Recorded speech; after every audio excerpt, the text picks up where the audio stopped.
my privilege to lead the men and women who built this amazing ship.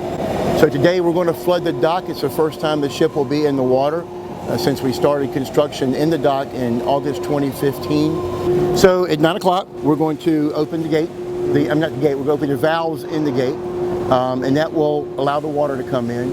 It'll take us about 10 hours to get the water in the dock. Dock holds 160 million gallons of water, so it takes quite a while to get it in here.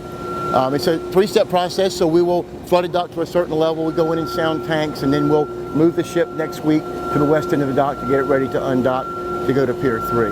What we do at the pier is finish out our habitability spaces, galleys and berthing, those kind of things, and then we final test all the systems. And we'll deliver in June 2022.